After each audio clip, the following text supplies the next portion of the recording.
গল্প একটি সাধারণ প্রদীপ। একটি ছোট্ট গ্রামে রইল কাশেম নামের এক দরিদ্র কৃষক। সারাদিন কঠোর পরিশ্রম করে যা পেত তাতেই তার সংসার কোনোমতে চলত। কিন্তু কাশেমের একটা বিশেষ অভ্যাস ছিল, রাত হলে ঘরে যতই অন্ধকার হোক না কেন সে প্রদীপ জ্বালাত এবং সন্তানদের বসিয়ে কিছু গল্প বলত। একদিন গ্রামের এক ধনী ব্যবসায়ী কাশেমকে দেখে অবাক হয়ে বলল, তুমি তো দরিদ্র মানুষ, কেন অযথা তেলের অপচয় করছ? প্রদীপ জ্বালালে কি লাভ? কাশেম হেসে উত্তর দিল, আমি হয়তো দরিদ্র, কিন্তু আমার সন্তানদের হৃদয়কে অন্ধকারে রাখতে চাই না। আমি তাদের আলোয় বসিয়ে গল্প শোনাই, যাতে তাদের মনের ভেতরে জ্ঞানের প্রদীপ জ্বলে ওঠে। ব্যবসায়ী মুচকি হেসে চলে গেল, কিন্তু মনে মনে ভাবল, এই কৃষকের কথায় সত্যিই কিছু আছে। বছর ঘুরল। কাশেমের সন্তানরা বড় হল। একজন হল শিক্ষক, আরেকজন হল চিকিৎসক। গ্রামের সবাই তাদের সম্মান করতে শুরু করল। ধনী ব্যবসায়ীর অনেক সম্পদ ছিল, কিন্তু তার ছেলেরা শিক্ষাহীন থেকে গিয়েছিল।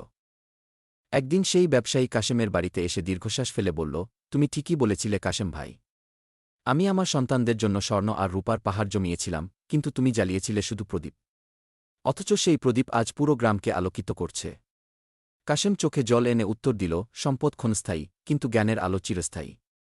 আমি কেবল সেই আলোই ছড়িয়ে দিতে চেয়েছিলাম। শিক্ষণীয় বিষয়ক, অর্থসম্পদ শেষ হয়ে যায়, কিন্তু শিক্ষা ও জ্ঞান সারা জীবন এবং পরবর্তী প্রজন্মকেও আলোকিত করে।